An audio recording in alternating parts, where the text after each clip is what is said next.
सी बात है।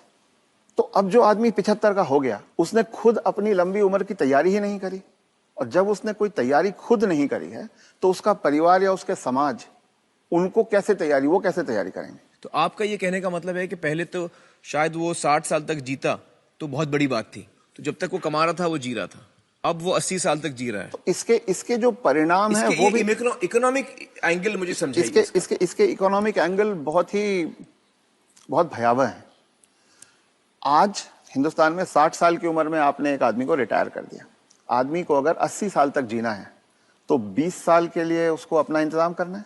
उसकी पत्नी 10 साल छोटी है तो 30 साल के लिए पत्नी के लिए इंतजाम करना है। औरतें आमतौर पे 5 से 7 साल ज्यादा जीती हैं, तो 35 साल के लिए उसे अपनी पत्नी के लिए फाइनेंशियल इंतजाम करना है और 20 साल के लिए खुद के लिए इंतजाम करना है। आज के इन्फ्लेशन में, आज की महंगाई में कितना भी पैसा आप एक जगह रख दीजिए, क्या वो 35 साल तक खींच सकता है? ये प्रैक्टिकल नहीं है।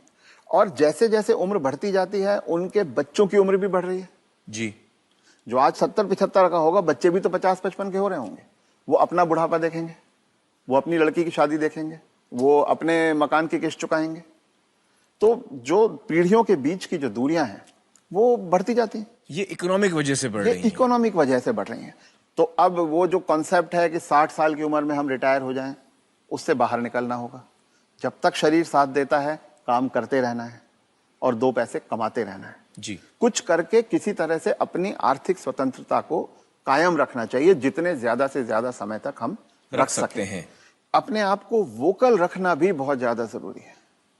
अगर मेरी परवाह मेरे परिवार वाले नहीं कर रहे हैं और अगर अड़ोसी पड़ोसी इस बात को जान जाएं तो कोई भी बुजुर्ग कभी भी किसी परेशानी का सामना नहीं करता, क्योंकि तो चुप ना रहें। चुप रथ ना साहब रहें। ये कह रहे हैं कि चुप ना रहें। अगर आपके बच्चे आपके साथ व्यवहार ठीक नहीं कर रहे हैं सबको बताएं। तो आप सबको बताएं जी। रथ साहब, बहुत सारे जो बुजुर्ग हैं हमारे समाज में, उन पे प्रेशर आता है बच्चों की तरफ से कि आपकी जो जायदाद है या जो घर है या जो प्रॉपर्टी है, जो कुछ भी आपके पास है, वो आप हमारे नाम कर दें। इस पे आप कुछ टिप्पणी देना चाहेंगे? पहला ये कि किसी भी हालत में आपके पास जो भी धन संपदा है, जो भी आपके पास आर्थिक साधन है, वो जब तक आप और आपकी पत्नी जीवित हैं किसी और के हाथ नहीं जाना चाहिए। कितना भी प्यार करते किसी के नाम पे नहीं जाना किसी चाहिए। बच्चे, किसी बहू, किसी पोते, किसी के नाम पे ना जाए, कितना भी आप प्यार करते हो। क्योंकि जब तक अगली पीढ़ी को पिछली पीढ़ी का सामान कुछ मिलता नहीं है तब तक वो उनकी इज्जत करते रहते हैं।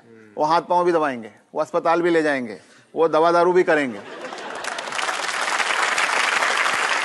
और वो ही माँ बाप सबसे ज्यादा सफर करते हैं जो अपने प्यार के कारण उमड़ते चले जाते हैं।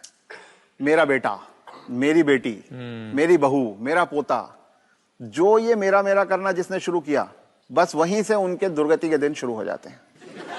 इसलिए सबको ये ध्यान रखना चाहिए कि कुछ भी हो जाए, कोई प्रलोभन आए, कोई इमोशनल ब्लैकमेल हो, कुछ हो, उन्हें अपने पास अपनी चीज को रखना चाहिए।